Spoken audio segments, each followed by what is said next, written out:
National Archives commemorates the 100th anniversary of the ratification of the 19th Amendment with Rightfully Hers. This pop-up exhibit contains simple messages exploring the history of the ratification of the 19th Amendment, women's voting rights before and after the amendment, and its impact today. The Salinas Public Library is proud to host this new pop-up exhibition starting August 18th. Although it is not available for public viewing, we hope you'll enjoy it virtually through this online video. When the nation's founders drafted the Constitution in 1787, they made no mention of women. At the time, women were generally excluded from political and, in many ways, public life. Enslaved women were excluded entirely. White women were under the protection and authority of their husbands or fathers. In most cases, they could not vote, own property, make contracts, go to court, or control any money they earned. You can go to meetings, you can vote resolutions, you can attend great demonstrations on the street, but, after all, the only occasion where the American citizen expresses his acts, his opinion, and his power is at the ballot box. Zerelda G. Wallace at hearing of Senate Judiciary Committee, January 1880. So how did women exercise their voice? Many women participated in boycotts, signed public pledges and petitioned, fundraised, and organized other women into activist groups to voice their opinions about the anti-slavery movement, the sale and consumption of alcohol, working conditions, and public education. Before the 19th Amendment changed the Constitution, millions of women already had the right to vote. The Constitution leaves voting eligibility requirements up to the states. Therefore, who can vote and what they can vote on has varied from state to state over time. Before the 19th Amendment's ratification, 15 states had already granted women at least some voting rights. However, because states decide voter qualifications, some women remained unable to vote after the 19th Amendment for other reasons. The fight to win women the right to vote in the United States was not easily or quickly won. To win women access to the polls, a diverse group of suffragists, individuals who supported giving voting rights to women, fought for more than 70 years using many different strategies. Some focused on amending the U.S. Constitution, while others worked to change state election laws.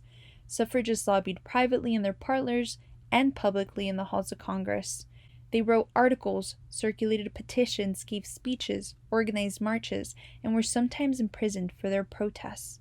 Over time, these tactics won political support for women's suffrage necessary for ratification of the 19th Amendment to the U.S. Constitution in 1920. Government of the people, for the people, and by the people is but partially realized so long as woman has no vote. Adela Hunt Logan, 1905. African Americans played an important and active role in the women's suffrage movement. Because of their race, however, Black women were not always welcome at white-led suffrage meetings and demonstrations. African American women formed their own clubs to pursue reform issues, including women's suffrage. By 1900, there were more than 300 Black women's clubs nationwide. Many resisted opening polls to women. Why? Some men and women argued, among other reasons, that women's involvement in politics would change her role in the family and take power away from men. Others believe the decision of who votes belongs to the states. Formed in 1911, the National Association opposed to women's suffrage had branches in 25 states by 1916. The ratification of the 19th Amendment was a landmark moment in American history that dramatically changed the electorate.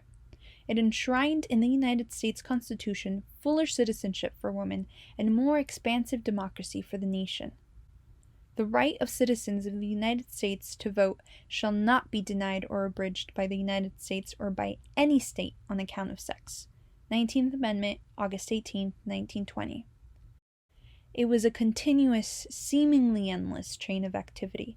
Young suffragists who helped forge the last links of the chain were not born when it began.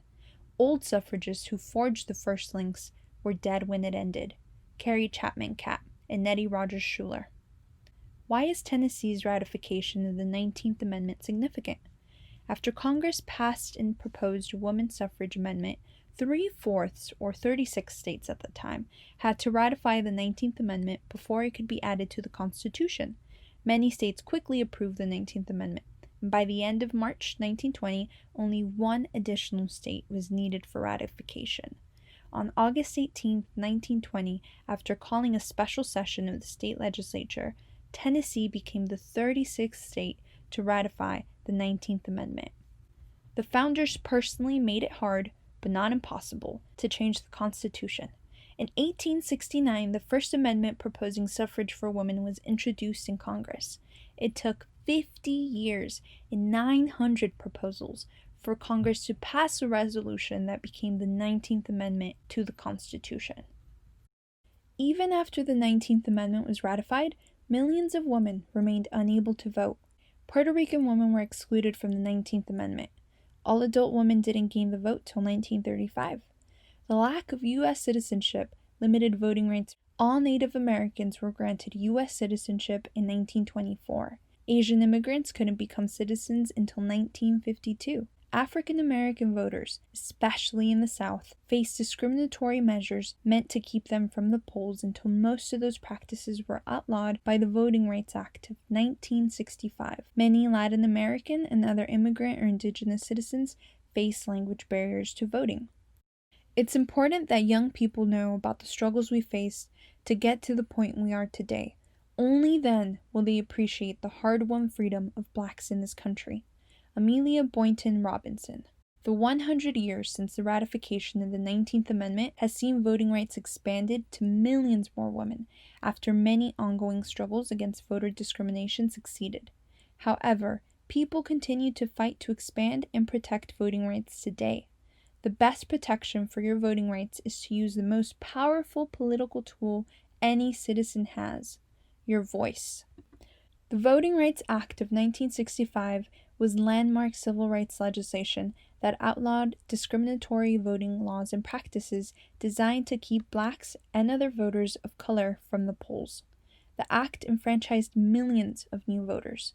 In 2013, the Supreme Court struck down an important provision to enforcing the law. In recent years, some states have passed election laws that advocates say prevent fraud, but critics argue are intended to suppress voting rights.